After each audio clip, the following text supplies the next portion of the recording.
বেকার তোমাদের মাথা তুমি নিয়ে চলে যাও, বেকার এখানে আনুনি। এটা কুরবানির হাট, এটা কুরবানির হাট। এখানে যে কিনবে সে কাটার জন্য কিনবে। তাই তোমাদের মাথা তুমি কাটার জন্য, এখানে এটা কাটার জায়গা, এখান থেকে কিনলি সে কাটবে। তাহলে তোমাদের মাথা যেখানে তোমরা ঘরে নিয়ে পুজো করো, বেকার এই മാടെ ആണുനെ മാടെ ആണലി.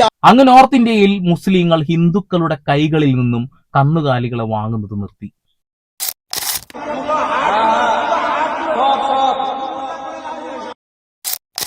ബീഫ് കൈവശം വെച്ചു എന്ന പേരും പറഞ്ഞുകൊണ്ട്, പശുമാംസം കൈവശം വെച്ചു എന്ന പേര് പറഞ്ഞുകൊണ്ട് പാവപ്പെട്ട മുസ്ലിങ്ങളെ തല്ലിക്കൊല്ലുന്നത് കണ്ടു മടുത്തു. കയ്യിൽ ബീഫ് ഇല്ലെങ്കിൽ പോലും വീട്ടിനകത്ത് കയറി സ്ത്രീകളെ ബലാത്സംഗം ചെയ്യുകയും അടിച്ചു കൊല്ലുകയും കണ്ട് മടുത്തുപോയി. അവർ മരവിച്ചു പോയി എന്നുള്ളതാണ്. ഇന്ത്യയിലെ ന്യൂനപക്ഷങ്ങൾ നിരന്തരമായി അനുഭവിക്കുന്ന ഒരുപാട് പീഡനങ്ങളുണ്ട്. അങ്ങ് നോർത്ത് ഇന്ത്യയിലേക്ക് ഒന്ന് പാളി നോക്കിയാൽ കാണാൻ കഴിയുമെന്നുള്ളതാണ്.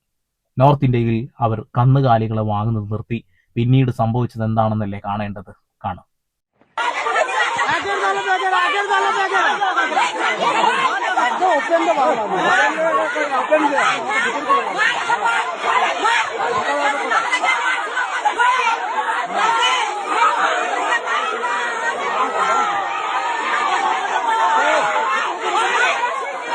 ലക്ഷക്കണക്കിന് രൂപ ചെലവഴിച്ചിട്ട് കന്നുകാലികളെ വളർത്തി അവർ ബലിപെരുന്നാൾ സമയങ്ങളിൽ വിൽപ്പന നടത്താറുണ്ട്.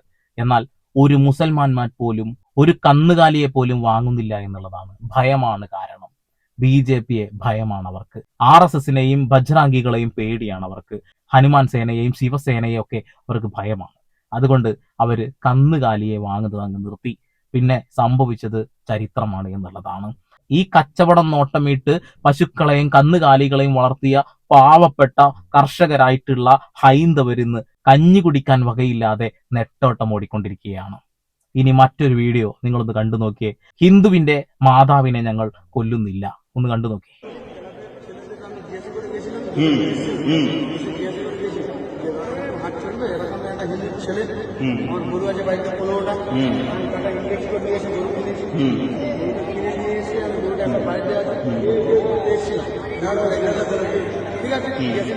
നിങ്ങളെറിയുന്ന ഓരോ ഏറുകളും ഞാൻ കൊണ്ടതല്ലേ, ഇനി തിരിച്ചെറിയുമ്പോഴും കൊള്ളുക തന്നെ വേണമെന്നാ പറഞ്ഞത്.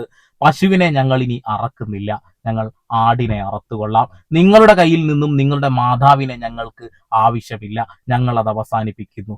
ആ ഒരൊറ്റ വാക്കില് പട്ടിണിയിലായത് ആയിരക്കണക്കിന് ഹിന്ദുക്കളാണ് എന്നുള്ളതാണ്. ആയിരക്കണക്കിന് കർഷകരാണ് എന്നുള്ളതാണ്. ഇതാണ് നട്ടെല്ല്. ഇതേ രീതിയിൽ ഒരേ നാണയത്തിൽ തിരിച്ചടിക്കുമ്പോ അവർ പഠിച്ചുകൊള്ളും. ഇനി ഏറ്റവും വലിയ വിരോധാഭാസമായ ഒരു കാര്യമുണ്ട്. ഗോമാംസം നിരോധിച്ചിരിക്കുന്നു. പക്ഷെ ഇന്ത്യയിൽ പശുക്കളെ അറക്കാനും വെട്ടാനും വിൽക്കാനും കയറ്റുമതി ചെയ്യാനും അൽ കബീർ എന്ന് പറയുന്ന ആ ഒരൊറ്റ കമ്പനിക്ക് അവകാശമുള്ളൂ. അത് RSSന്റേതാണ് എന്നുള്ളതാണ്. മുസൽമാന്റെ ട്രൗസറിന്റെ പോക്കറ്റിനകത്ത് പോലും കൈയിട്ട് ഗോമാംസമുണ്ടോ എന്ന് നോക്കുന്ന RSSന്റെ അജണ്ട അത് നോർത്ത് ഇന്ത്യയിൽ അവസാനിക്കുകയാണ്. ഞങ്ങൾ ഇനി ഒരു കന്നുകാലിയെ പോലും അറക്കുന്നില്ല എന്നാ പറഞ്ഞത്. അതോടുകൂടിയിട്ട് അഹങ്കാരം അങ്ങ് പോയി. ഇതേ നാണയത്തിൽ തിരിച്ചടിക്കണം എന്നുള്ളതാണ്. വർഗീയത പറഞ്ഞ് നമ്മളെ തമ്മിലടിപ്പിക്കാൻ വരുന്ന ആ ചെന്നായക്കളെ നിങ്ങളൊന്ന് ഓർത്തു വെക്കുന്നത് നല്ലതാണ്. മനസ്സിനകത്ത് ആ ചിത്രങ്ങൾ തെളിഞ്ഞു വരേണ്ടത് അത്യാവശ്യമാണ് എന്നുള്ളതാണ്. ഹിന്ദുവും മുസൽമാനും ക്രൈസ്തവനും അവരൊന്നാണ്. അവർ മനുഷ്യന്മാരാണ്. അവരെ ഭിന്നിപ്പിച്ച് തമ്മിലടിപ്പിച്ച് ഭരണത്തിലേറിയവരാണ് BJPയെ പോലെയുള്ള പ്രസ്ഥാനങ്ങൾ.